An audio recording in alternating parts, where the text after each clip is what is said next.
देखिए, आगे यहाँ पे बोला जा रहा है कि मनुष्य में भ्रूण का पोषण किसके द्वारा होता है? तो प्लेसेंटा के द्वारा होता है। किसके द्वारा होता है? प्लेसेंटा के द्वारा होता है। और प्रजनन की वह विधि जिसमें बिना निषेचन के अंडा वृद्धि करके वयस्क बन जाता है, उसे क्या कहते हैं? मतलब बिना निषेचन करके अंडा क्या बन जाता है ना, वयस्क बन जाता है, उसको क्या कहते हैं? तो उसको कहते हैं कि पार्थिनोजेनेसिस कहते हैं। पार्थिनोजेनेसिस कहते हैं। अब माहवारी चक्र का नियंत्रण कौन सी ग्रंथि करती है? तो माहवारी चक्र का जो नियंत्रण करती है ना, वो अग्र पिट्यूटरी ग्रंथि से स्रावित FSH-LH करती है। तो कौन सी ग्रंथि करती है? तो माहवारी चक्र का नियंत्रण तो FSH-LH।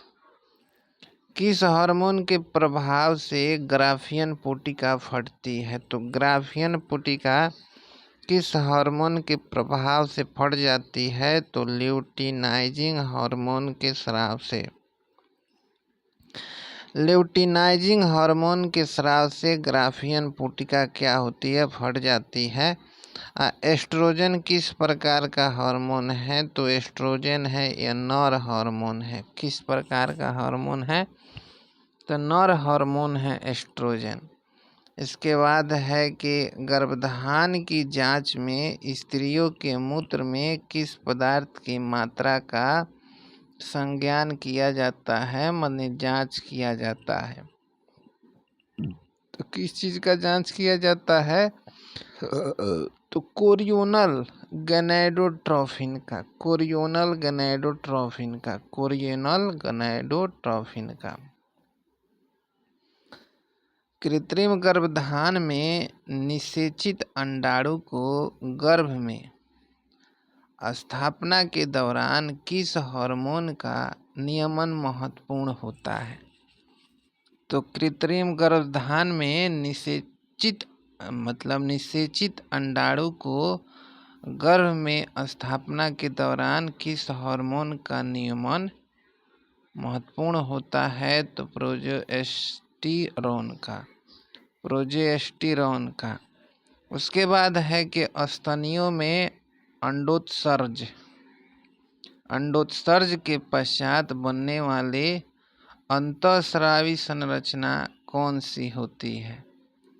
तो स्तनियों में अंडोत्सर्ज के पश्चात बनने वाले अंतःस्रावी रचना कौन सी होती है? तो कार्पस ल्यूटियम होती है। Corpus luteum. इसके बाद है कि शुक्राणु जनन में स्पर्मेटोसाइट से बने शुक्राणुओं की संख्या कितनी होती है? तो यहाँ पर शुक्राणु जनन में स्पर्मेटोसाइट से बने शुक्राणुओं की संख्या कितनी होती है? तो 4 होती है। 4। सहेली क्या है? गर्भ निरोधक दवा है। मोंटगोमरी ग्रंथि कहाँ पाई जाती है? मोंटगोमरी ग्रंथि तो स्तन में पाई जाती है। स्तन में। स्तन में दूध का निर्माण किस कोशिकाओं से होता है? तो स्तन में दूध का निर्माण है एल्वुलाई से होता है। किससे होता है? तो एल्वुलाई से होता है। गर्भ फुसफुस की उपमा किसे प्रदान की जाती है? तो गर्भ फुसफुस की उपमा है प्लेसेंटा को प्रदान की जाती है।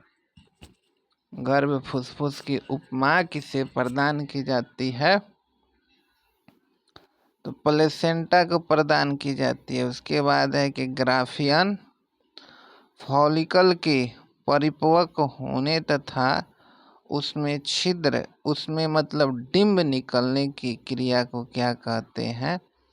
तो ग्राफियन फॉलिकल के परिपक्व होने तथा इससे डिंब निकलने की क्रिया को क्या कहते हैं? तो डिंब क्षरण कहते हैं। डिंब क्षरण कहते हैं। गर्भाशय में किस हार्मोन के प्रभाव से ऋतुस्राव रुकता है तो रुकता है प्रोजेस्टेरोन के प्रभाव से। किस हार्मोन के प्रभाव से ऋतुस्राव गर्भाशय में रुकता है? तो प्रोजेस्टेरोन के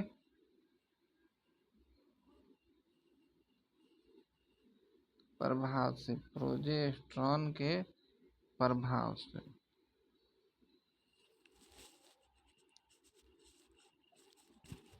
प्रोजेस्टेरोन के प्रभाव से। इसके बाद है कि प्रथम परख नली शिशु विश्व में किसने पैदा करवाया था? तो किसने पैदा करवाया था? तो उसका नाम है Edwards and Steptoe. Edwards and Steptoe. इसके बाद है कि एमनियोटिक द्रव की कोशिकाओं में किसकी उपस्थिति की जांच से भ्रूणीय शिशु का लिंग निर्धारण कर सकते हैं? तो एमनियोटिक द्रव की कोशिकाओं में किसकी उपस्थिति के जांच से भ्रूणीय शिशु का लिंग निर्धारण कर सकते हैं? तो बारपिंड के। बारपिंड के। बारपिंड के जांच से। किसके जांच से? बारपिंड के जांच से। इसके बाद है कि जैव रासायनिक क्रिया की दृष्टि से क्या बोला जा रहा है कि जैव रासायनिक क्रिया की दृष्टि से श्वसन है तो कैटेबोलिक क्रिया है। श्वसन क्या है? कैटेबोलिक क्रिया है। कैटेबोलिक क्रिया। उसके बाद है कि श्वसन में कोशिकीय ईंधन की संज्ञा किसे प्रदान की गई है? तो ग्लूकोज को। ग्लूकोज को। श्वसन में कोशिकीय ईंधन की संज्ञा किसे प्रदान की गई है? ग्लूकोज को। इसके बाद है कि श्वसन क्रिया के उपरांत ग्लूकोज के एक अणु के पूर्ण ऑक्सीकरण से कितने अणु CO2 के बनते हैं? तो 6। तो क्या बोला गया है कि श्वसन क्रिया के उपरांत ग्लूकोज के एक अणु के पूर्व ऑक्सीकरण से कितने अणु CO2 के बनते हैं? तो 6 बनते हैं। 6। और ग्लूकोज के एक अणु के ऑक्सीकरण से कितने ऊर्जा मिलती है? तो 686 किलो कैलोरी। 686 kilo calorie. इसके बाद अनॉक्सी श्वसन में ग्लूकोज का एक अणु कितनी ऊर्जा मुक्त करता है? तो अनॉक्सी है। अनॉक्सी बिना ऑक्सीजन वाला में तो यह 56 किलो कैलोरी कितना करता है? तो 56 किलो कैलोरी करता है। 56 किलो कैलोरी। 56 kilo calorie. मनुष्य के मांसपेशियों में, कहाँ मनुष्य के मांसपेशियों में किस प्रकार का श्वसन होता है? तो अनॉक्सी श्वसन होता है। जलीय कशेरुकों में, जलीय कशेरुकियों में प्रमुख श्वसनांग होता है क्या? कलोम होता है। कलोम। दैनिक श्वसन क्रिया मस्तिष्क के किस भाग द्वारा नियंत्रित होती है? तो मेडुला ऑब्लिंगेटा के द्वारा। मेडुला ऑब्लिंगेटा के द्वारा। फेफड़ा के ऊपर का आवरण किसका बना होता है? फेफड़ा का। तो प्लूरल कला का। प्लूरल कला का। जैव ऑक्सीकरण में ऊर्जा किस रूप में बनती है? तो ATP के रूप में। ATP के रूप में। इसके बाद साइटोक्रोम को एंजाइम कहाँ पाए जाते हैं? तो माइटोकॉन्ड्रिया के क्रिस्टी पर। माइटोकॉन्ड्रिया के क्रिस्टी पर श्वसन के दौरान बाहर निकाली गई वायु में CO2 की मात्रा कितने प्रतिशत होती है? तो 4%। कितने प्रतिशत? 4%। उसके बाद है कि सर्वाधिक CO2 का परिवहन किस रूप में होता है, तो बाइकार्बोनेट के रूप में, बाइकार्बोनेट के रूप में। अब यहाँ पर देखिए तो सबसे बड़ा अंग त्वचा होता है और सबसे वयस्क अंग हृदय होता है। सबसे पतली जो त्वचा होती है कंजाक्टिवा की होती है। कंजाक्टिवा का मस्तिष्क का भार 1400 ग्राम। क्रेनियल जो तंत्रिका होता है 11 जोड़ी होता है। स्पाइनल तंत्रिका होता है 31 जोड़ी होता है। समान हृदय दर कितना होता है, तो 72 से 75 प्रति मिनट होता है। 72 से 75 प्रति मिनट। नाड़ी दर जो है यह 72 प्रति मिनट। इसके बाद आगे बोला जा रहा है कि गैस्ट्रिक जूस का पीएच मान, तो यह 1.4 होता है। मूत्र का पीएच मान 6 होता है। रक्त का पीएच मान 7.35 होता है।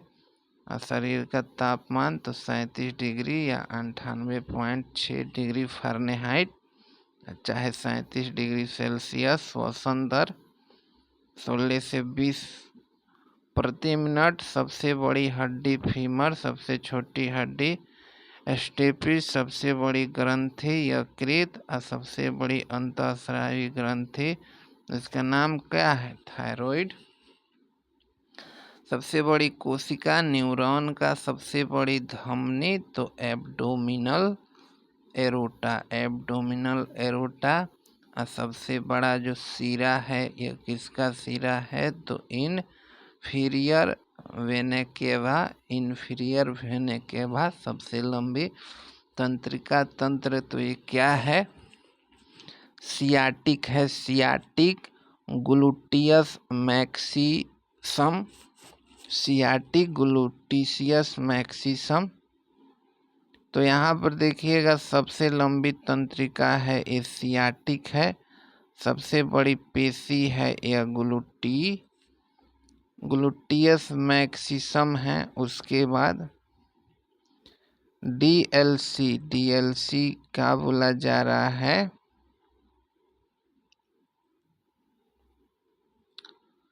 तो यहाँ पर है कि बेसोफिल्स,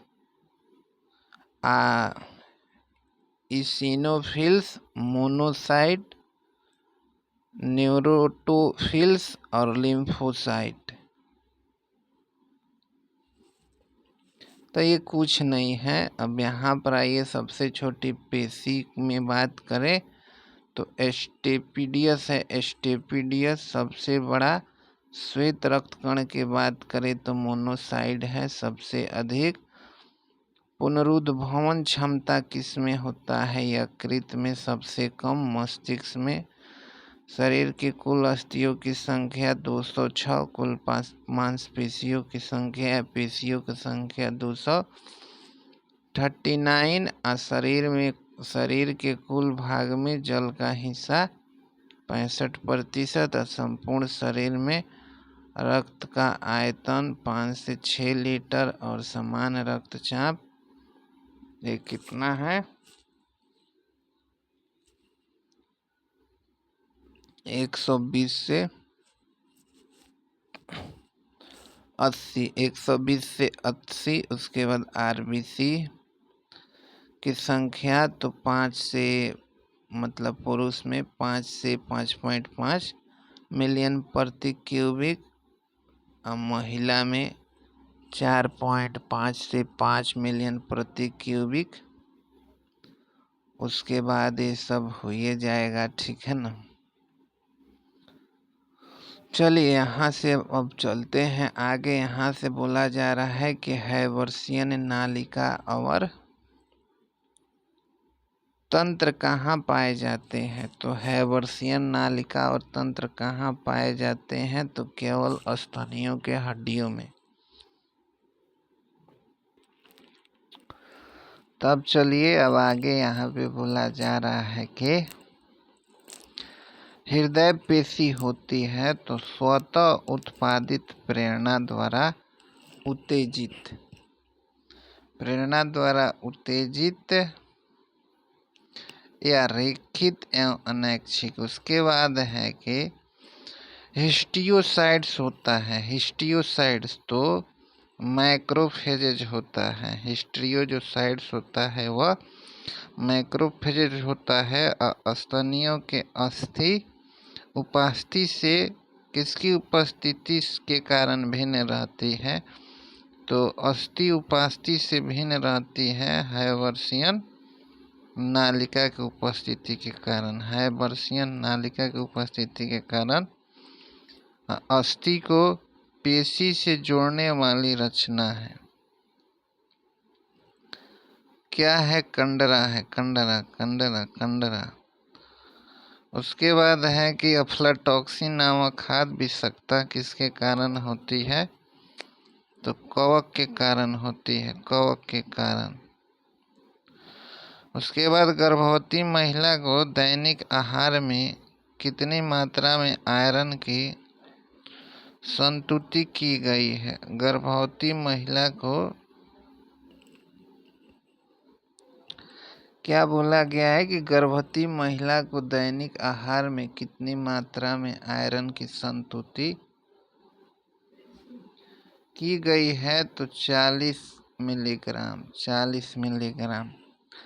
और किस में सर्वाधिक मात्रा में प्रोटीन पाया जाता है? तो मछली में पाया जाता है। मछली में।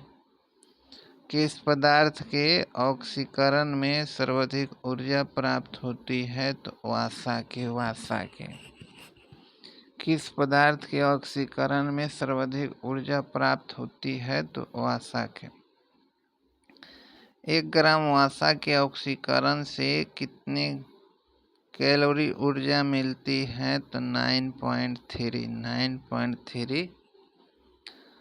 शरीर में कौन सा जल का कार्य नहीं है? तो जल जो है ना, ये अम्ल क्षार संतुलन में निष्क्रिय भूमिका का निर्वहन करता है। अम्ल क्षार संतुलन में निष्क्रिय भूमिका का निर्वहन करता है। इसके बाद आगे चलते हैं। आगे बोला जा रहा है कि प्रोटीन के निर्माण में किस तत्व की आवश्यकता होती है? तो नाइट्रोजन का। और हेमोग्लोबिन तथा साइटोक्रोम का घटक है आयरन। तो ये तो मालूम ही होगा, हेमोग्लोबिन में या साइटोक्रोम में आयरन होता है। ये साइटोक्रोम हो सकता है, नहीं मालूम। यदि कोई व्यक्ति केवल दूध, अंडे एवं रोटी पर गुजारा करे तो उसे कौन सा रोग हो सकता है? उसे स्कर्वी रोग हो सकता है। रक्त का थक्का जमने के लिए आवश्यक विटामिन क्या है? रक्त के थक्का जमने के लिए तो नेफ्थोक्विनोन है। नेफ्थोक्विनोन विटामिन ए का उत्कृष्ट स्रोत है। विटामिन ए का उत्कृष्ट स्रोत है क्या? धनिया पत्ती। धनिया पत्ती। विटामिन सी का कागजी नींबू। और थायमिन का काजू। और सबसे ज़्यादा कार्बोहाइड्रेट मक्का में। 1 मिनट देखिएगा, एकदम ठीक है। मक्का में किस रूप में विटामिन बी कॉम्प्लेक्स कार्य करता है? तो सह एंजाइम्स के रूप में। उसके बाद है कि मध्य वसा बनती है किससे? तो मध्यम वसा बनती है ग्लिसरॉल और वाष्यीय अम्ल से। इसके बाद है कि प्रश्नानुसार किसमें सुक्रोज शर्करा पाई जाती है? तो गन्ना में। उसके बाद है कि सेलुलोज, स्टार्च, ग्लूकोज और सुक्रोज में से कौन नहीं? कार्बोहाइड्रेट मोनोसैकेराइड है। उसके बाद है कि ग्लूकोज। मानव शरीर में अमीनो अम्ल की संख्या कितनी है? तो मानव शरीर में एमिनो अम्ल की संख्या 10 है। लंबे समय तक निकोटीन अम्ल की कमी से होने वाला रोग कौन है? तो पेलाग्र रोग है, पेलाग्र रोग। इसके बाद आगे चलिए, आगे बोला जा रहा है कि हमारे रक्त में उपस्थित सामान्य शर्करा कौन है? ग्लूकोज है, सैकरीन, ग्लूकोज, प्रोटीन, स्टार्च में से कौन सा पदार्थ मीठा है फिर भी शर्करा नहीं है? तो वह है सैकरीन। क्या है? सैकरीन। ग्लूकोज, सुक्रोज, माल्टोज की श्रेणी का पदार्थ कौन सा है? तो स्टार्च है, स्टार्च। ग्लूकोज, सुक्रोज, माल्टोज की श्रेणी का पदार्थ कौन सा है? स्टार्च है। और हमारे शरीर में जल की प्राप्ति सामान्यतः पीने के अतिरिक्त एवं किस प्रक्रिया से होती है? तो देखिएगा, ये ग्लूकोज के ऑक्सीकरण से और किस विटामिन की कमी से रक्त क्षीणता रोग होता है? रक्त क्षीणता रोग होता है B12 और B6 और फोलिक अम्ल समूह के द्वारा। B12 और B6 प्लस में फोलिक अम्ल समूह के द्वारा। इसके बाद देखिए, आगे बोला जा रहा है कि जहाँ कैरोटीन से विटामिन ए का संश्लेषण होता है वो कौन है? तो यकृत है। प्रोटीन का जल अपघटन बंधों को क्या कहते हैं? तो पेप्टाइड कहते हैं। ग्लूकोज किसका पॉलीमर है? ग्लूकोज नहीं, ग्लाइकोजन। तो ग्लूकोज का। लैक्टोज की सर्वाधिक प्रतिशत मात्रा किसके दूध में होता है? मानव माता के। प्रोटीन में आवश्यक रूप से होता है क्या? तो कार्बन, ऑक्सीजन, नाइट्रोजन, हाइड्रोजन चारों होता है। किस विटामिन के अनुपस्थिति में शरीर में कैल्शियम की कमी हो जाती है? तो विटामिन डी के। हमारे भोजन में यहाँ पर संरक्षात्मक खाद्य पदार्थ क्या है? तो आपको मालूम होगा, यह है विटामिन और खनिज।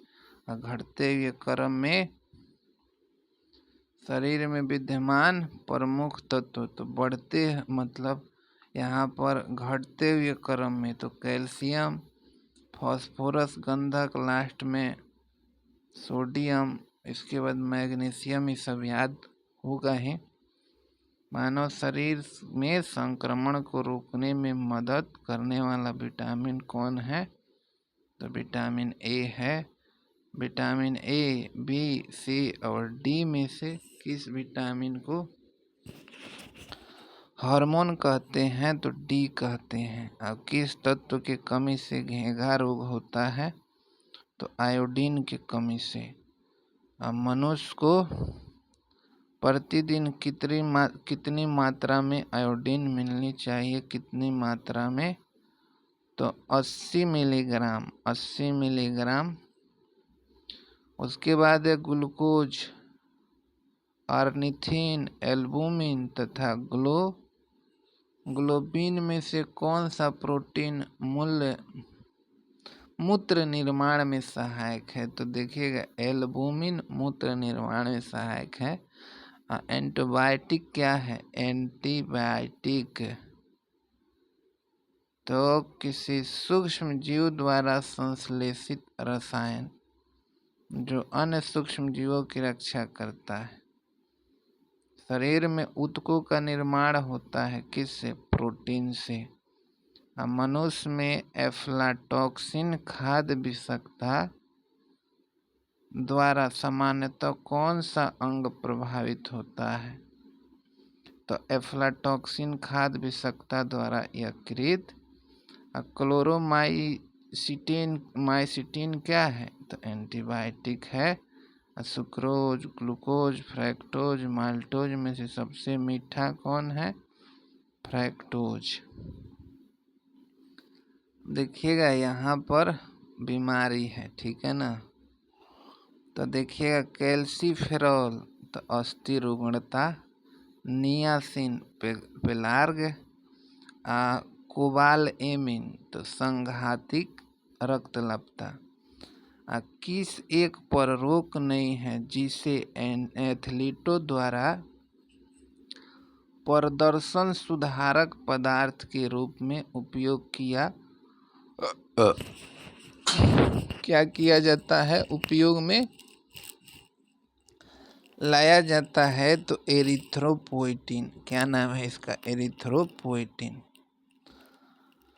अल्फा कीरोटीन एक क्या है ना, प्रोटीन है जो उपस्थित रहता है कहाँ?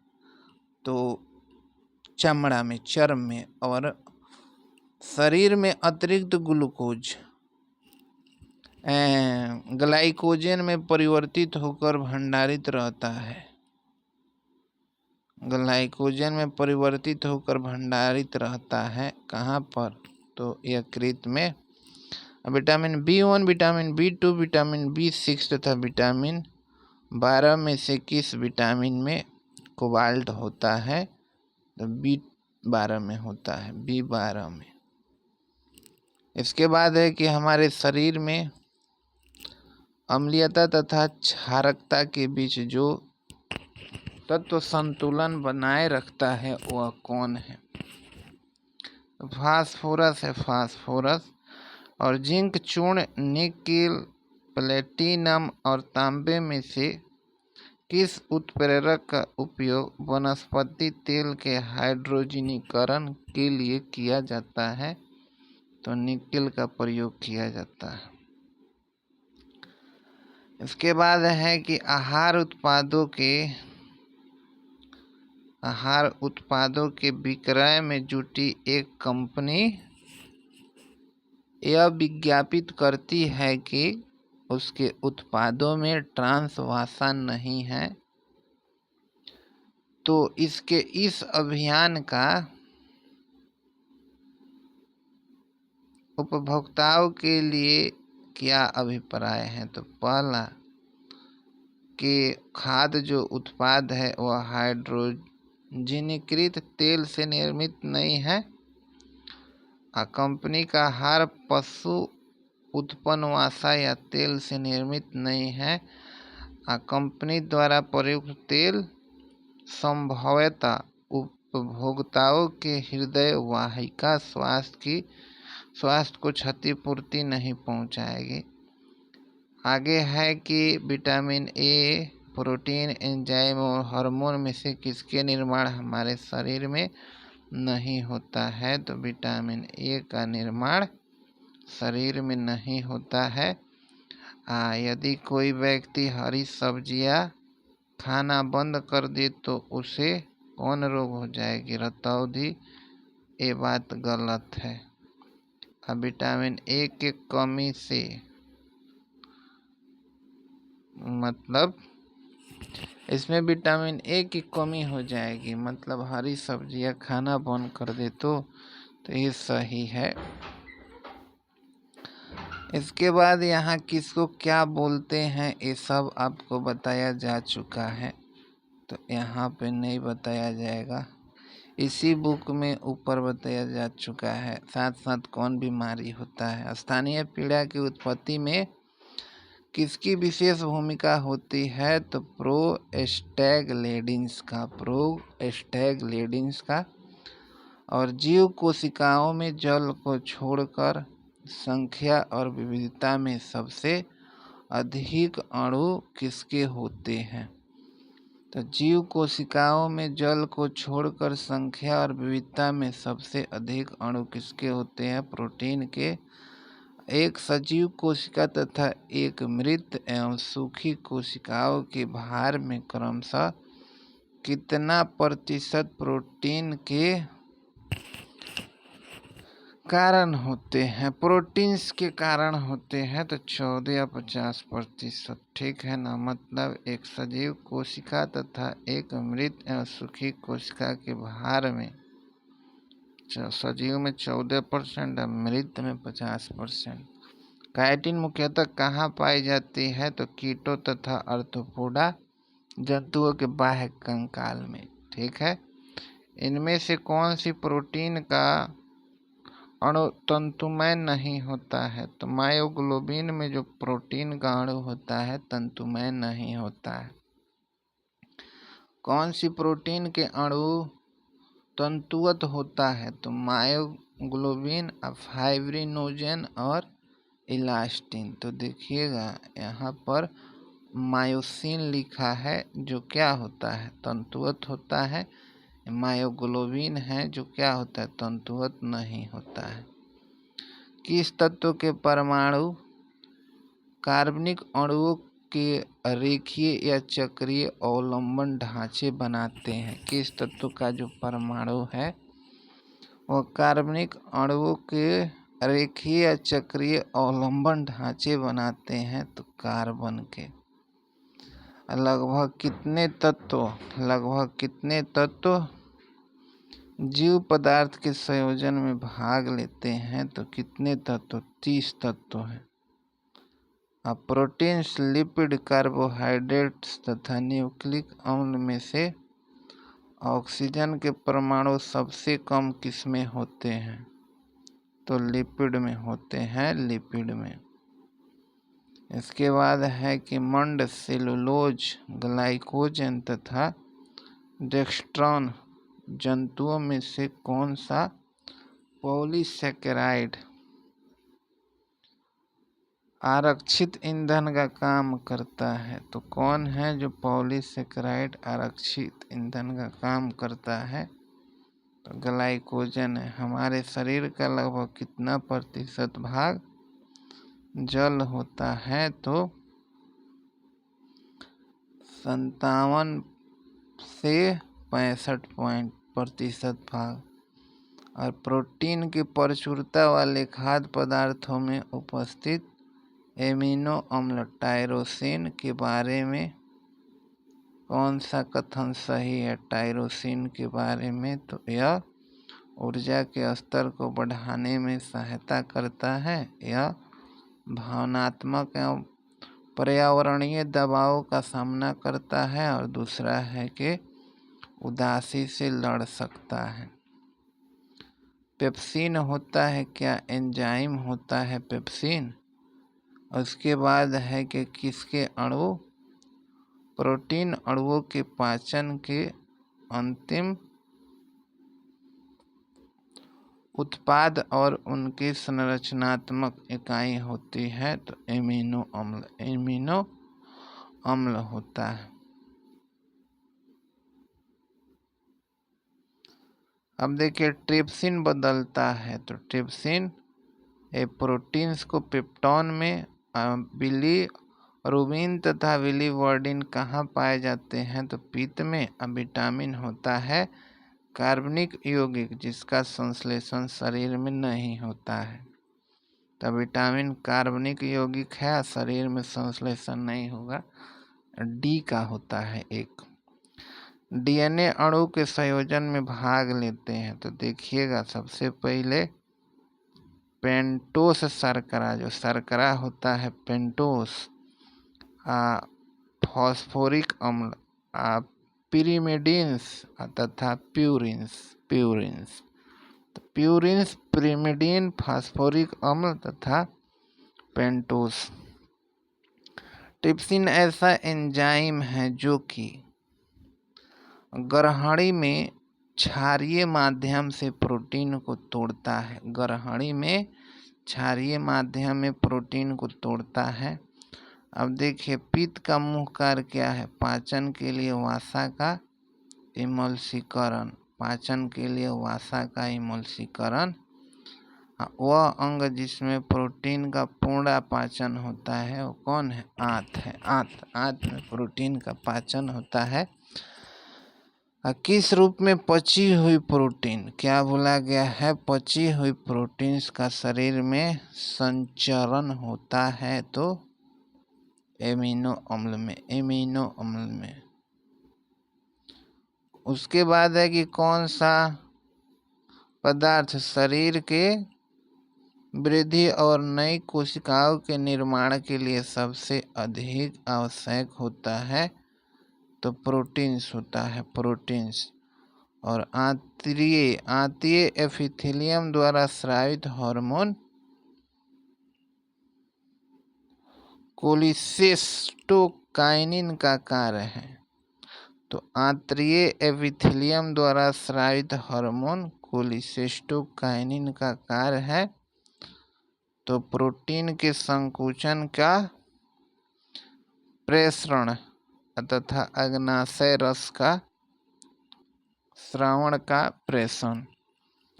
लार का टाइलिन एंजाइम किस माध्यम में सक्रिय होता है? तो हल्के अम्लीय में। और अमाशय की दीवार का पेशीय संकुचन कहलाता है। तो पेरिस्टाल्सिस कहलाता है, पेरिस्टाल्सिस।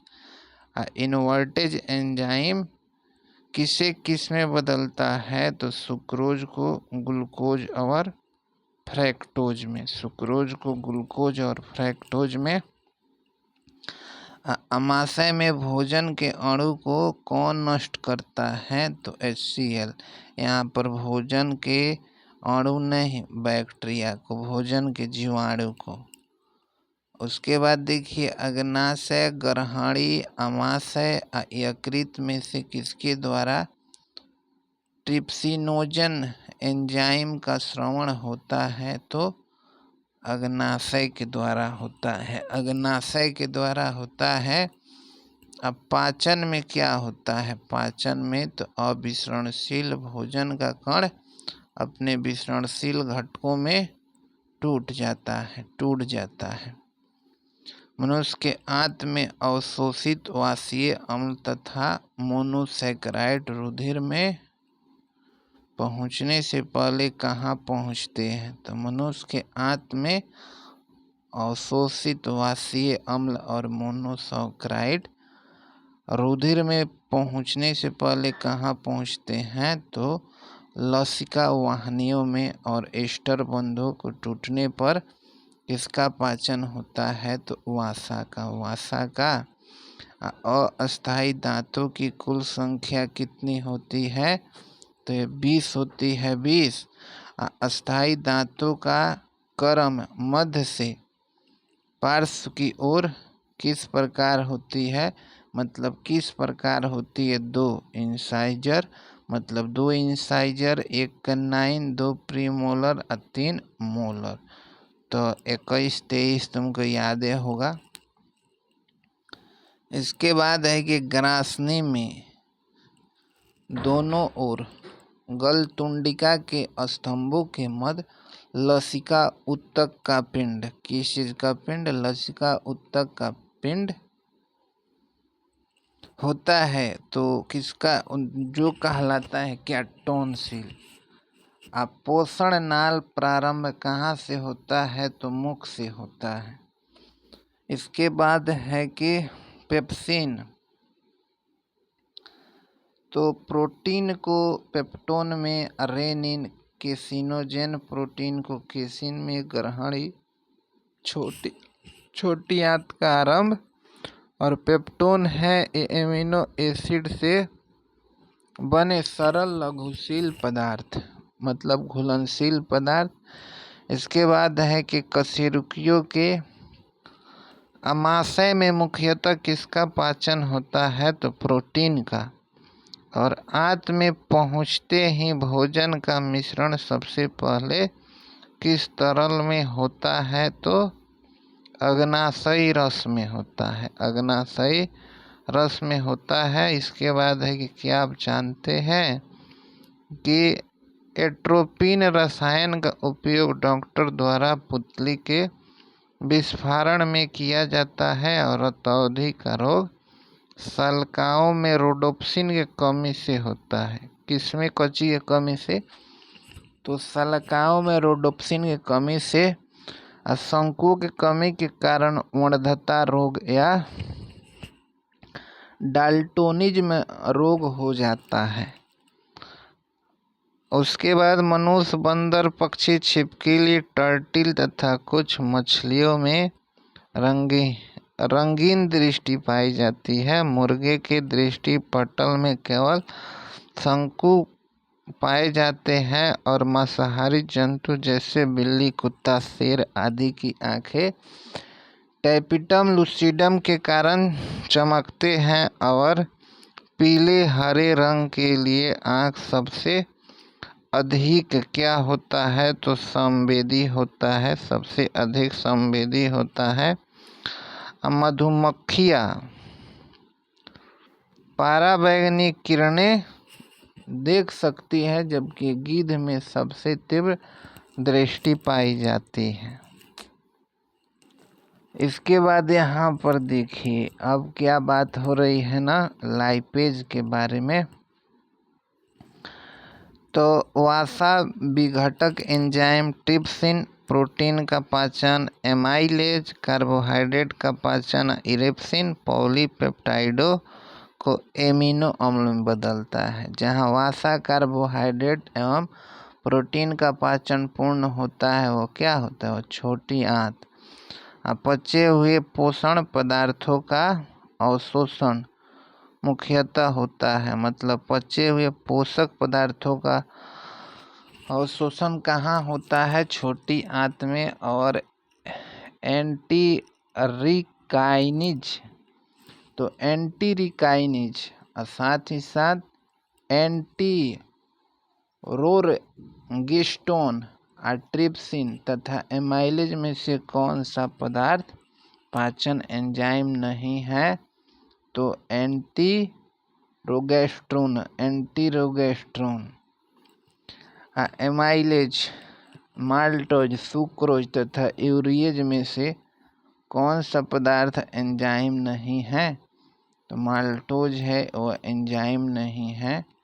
इसके बाद है कि आमाशयी स्राव के अवरोधन करने वाले पदार्थ, आमाशयी स्राव के अवरोधन करने वाले पदार्थ कौन है, तो एंट्रोगेस्ट्रॉन है, एंट्रोगेस्ट्रॉन। एल्बुमिन, प्रोथ्राम्बिन, हिपैरिन तथा फाइब्रिनोजन में से कौन सा पदार्थ प्लाज्मा प्रोटीन नहीं है, तो हिपैरिन। शक्कर को ग्लूकोज और फ्रुक्टोज में हाइड्रोलाइज करने वाले कवक का नाम है क्या, तो इनवर्टेज है, इनवर्टेज। तो देखिए अब यहाँ पे क्या बोला जा रहा है कि जिस बीमारी में रक्त में शर्करा का स्तर बढ़ जाता है उसको डायबिटीज नहीं कहा जाता है। मेलिटस शब्द जोड़ दिया गया है। एक दूध को पचाने के लिए आवश्यक एंजाइम रेनिन और लैक्टेज मानव शरीर में कितने वर्ष की आयु में लुप्त हो जाती है, तो ये आपको मालूम होगा 8 वर्ष के आयु में। उदक में वाला व्यक्ति को पराया प्यास लगती है तो यस लगती है। अब उदक में वाला जो व्यक्ति होता है बेसोप्रेसिन के अति स्राव से ग्रस्त होता है। दोनों सही है, व्याख्या भी सही है। हमारे आहार के सभी प्रोटीन का पाचन केवल क्षुद्रांत में होता है। अग्नाशय से प्रोटीन को पाचन करने वाले एंजाइम को क्या कहते हैं, अग्नाशय से प्रोटीन को पाचन करने वाला एंजाइम को क्षुद्रांत में छोड़ा जाता है। तो देखिए ये गलत है कि क्या बोला गया है कि हमारे आहार में सभी प्रोटीन का पाचन केवल क्षुद्रांत में होता है, तो नहीं, क्षुद्रांत में नहीं होता है। अग्नाशय से प्रोटीन को पचाने के लिए एंजाइम को क्षुद्रांत में छोड़ा जाता है, ये सही है। मानव शरीर से संबंधित निम्न कथन सही है। तो देखिएगा अग्नाशय वाहिनी ग्रहणी में अपना, मतलब अग्नाशय वाहिनी ग्रहणी में अपनी अंतर वस्तु मोचित करती है, सही है। उस वाहिका का नाम क्या है जो अग्नाशय एवं क्षुद्रांत से यकृत में पोषण युक्त रक्त देती है, तो यकृत प्रवेश द्वार शिरा विटामिन ए, B5 और सी विटामिन में से किसकी हीनता से मूत्र में बढ़ी कैल्शियम आयन की हानि होती है? तो कैल्शियम तो डी से संबंधित होवे करता है। और मानव शरीर में किस एक से हार्मोन के साथ साथ पाचन एंजाइम का भी श्रवण होता है? तो अग्नाशय के द्वारा। और कौन सा एक एंजाइम है? तो ट्रिप्सिन है, ट्रिप्सिन। और अल्कोहल के निराविशन के लिए निम्नलिखित मानव अंगों में से कौन उत्तरदायी है? तो यकृत। इसके बाद है कि इंसुलिन एक बहुलक है, तो किस चीज का? तो फ्रैक्टोज का। मानव शरीर के एक पैर में कुल अस्थि 30। बाह्य कंकाल का एग्जाम्पल नाखून है, कशेरुकी अक्षीय, सबसे लंबी फीमर, सैंडल जोड़ अंगूठा में, कशेरुकी 33 गो, फीमर पैर में, क्रेनियम 8 हड्डियों का बना होता है, क्रेनियम, दिमाग के खोपड़ी को क्रेनियम बोला जाता है। ह्यूमरस हाथ में पाया जाता है। अब चलिए आगे बात हो रहा है कि आनत कंकाल कितनी हड्डियों का बना होता है? मतलब फेशियल तो 14, फेबुला हड्डी तो टांग में, टार्सल अस्थि तो पैर में, पटेला कहाँ पर? पैर में पाए जाने वाला अस्थि है। खोपड़ी में कुल 29 अस्थि।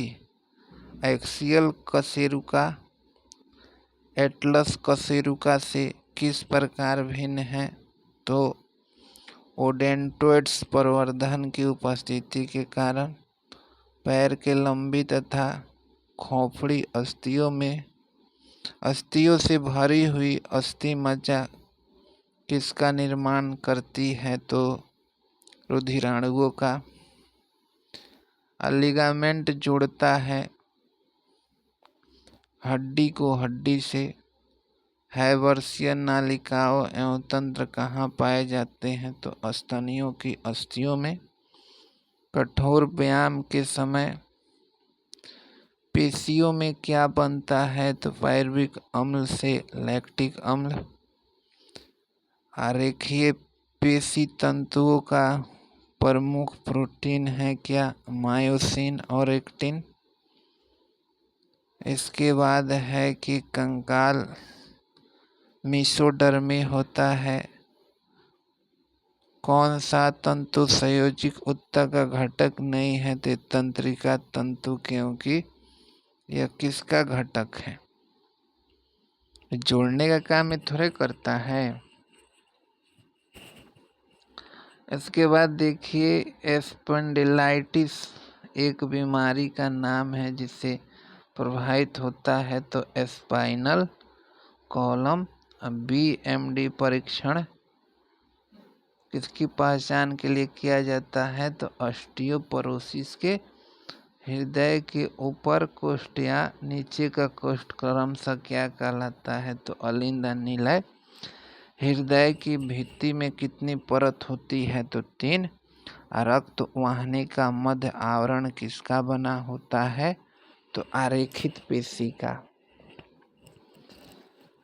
एकरी बाद जल WBC शर्करा RBC में से कौन लिम्फ में नहीं पाया जाता है? तो लिम्फ में RBC को आसुत जल या निम्न विलयी घोल में रखे जाने पर क्या परिवर्तन होता है? तो फूलकर फट जाती है। इसके बाद है अधोलिखित सुमेलित है क्या? स्फिग्नोमैनोमीटर। रक्तदाब मापता है ECG, इलेक्ट्रोकार्डियोग्राफ, हेमोग्लोबिन, ऑक्सीजन से बंधुता, हृदय का पेसमेकर, शिरा, अलिंद। सर्वग्राही वर्ग BAO तथा AB में से कौन है? तो AB है। 1 घन मिलीमीटर में RBC की संख्या 4 से 10,000। इसके बाद है कि कणिका कोशिकाओं की कमी से कौन सा रोग होता है? तो ग्रेनुलोसाइट ग्रेनुलोसाइटोपेनिया। उसके बाद है 1 क्यूबिक मिलीमीटर रक्त में लगभग कितनी एरिथ्रोसाइट पाई जाती है? तो 50 लाख है। एरिथ्रोसाइट तो आप समझ रहे होंगे किसको कहा जाता है? एरिथ्रोसाइट तो RBC को कहा जाता है। किसको कहा जाता है? तो RBC को कहा जाता है। अब चलिएगा आगे बोला जा रहा है कि निम्नलिखित कथन का है सही है कि महिलाओं में लौह तत्व का विकास पुरुषों की अपेक्षा अधिक होता है। लाल रक्त कोशिकाओं की औसत आयु कितनी होती है? 120। एक स्वस्थ व्यक्ति में रक्त का परिणाम एक समान होता है, जिसका नियंत्रण मुख्यतः किस पर निर्भर करता है? तो वाहिका तथा ऊतकों के प्रसारण दाब पर रक्त में जल का मात्रा लगभग कितना होता है? लगभग कितना होता है? तो 91%। रक्त में प्रोटीन का मात्रा कितना होता है? तो 8%। निम्नलिखित कथन सही है। तो रक्त में मुख्यतः एल्बुमिन, ग्लोबुमिन, प्रोथ्रोम्बिन और फाइब्रिनोजन नामक प्रोटीन पाई जाती है। इसके बाद चलिए आगे क्या बोला जा रहा है कि रक्त कोशिकाएं कितनी प्रकार की होती है? तो 3 प्रकार की। रक्त की कोशिका नहीं होती है कहाँ पर? तो यकृत कोशिकाएं, लीवर कोशिका है, श्वेत को क्या बोलते हैं? ल्यूकोसाइट, प्लेटलेट को थ्रोम्बोसाइट, RBC को इरिथ्रोसाइट, प्रोटीन को ग्लोबुलिन। लाल रक्त कोशिकाओं का निर्माण मुख्यतः शरीर के किस अंग में होता है? तो अस्थि मज्जा में। लाल रक्त कोशिकाओं का विघटन मुख्यतः शरीर के किस अंग में होता है? तो यकृत या प्लीहा में। लाल रक्त कोशिकाओं के दोनों पृष्ठ किस आकृति के होते हैं? तो दोनों जो पृष्ठ होते हैं अवतल होते हैं। ग्लोबिन के विघटन फास्फोरस, कैल्शियम, एमिनो अम्ल तथा लौह तत्वों में से किस तत्व के रूप में होता है? तो एमिनो अम्ल के। किसमें? एमिनो अम्ल के। हेमोग्लोबिन क्या है? तो ये जटिल प्रोटीन है। जटिल प्रोटीन। रक्त में सामान्यतः हेमोग्लोबिन की कितनी मात्रा होती है? तो 15 ग्राम प्रति 100 ml। रक्त वर्गीकरण स्टीनर किया था। हाइपरटेंशन का मतलब हाइपरटेंशन चला गया, रक्त मतलब दाब उच्च हो गया। हाइपोटेंशन अल्प हो गया। आघात से रक्तस्राव तो हेमोफीलिया हो गया। हेमोग्लोबिन के कमी और रक्तता हो गया। और उसके बाद उदासीन रागी कोशिका बैगनी मतलब बैगनी रंग की, क्षारक रागी कोशिका नीले रंग की, इओसिनोफिल कोशिका लाल रंग की, लसिका कोशिका तो श्वेत कणिकाओं का लगभग 1/4। एक केंद्रक श्वेत कोशिकाओं को किस नाम से जाना जाता है? तो मोनोसाइट। रक्त प्लाज्मा हल्के पीले रंग का तरल पदार्थ है। एल्बुमिन तो देखिएगा ओस्टेमिक दाब स्थापित करना। ग्लोबुलिन तो संक्रमण, अंगों से रक्षा। फाइब्रिनोजन तो रक्त का स्कंदन। जीव में मानव रक्त हल्का क्षारीय होता है, इसका पीएच मान तो आपको मालूम ही होगा। रक्त में प्लेटलेट्स की संख्या कितनी होती है, तो 1 से 5 मतलब 1.5 से 4.5 लाख होती है। किस प्रकार के रक्त दाब द्वारा रक्त उन रक्त वाहियों की भित्तियों को दबाता है जिसमें वह प्रवाहित होता है, तो धमनी रक्तदाब द्वारा। अब प्रोथ्रोम्बिन को थ्रोम्बिन में बदलने के लिए किस एंजाइम की भूमिका महत्वपूर्ण होती है, तो थ्रोम्बोकाइनेज।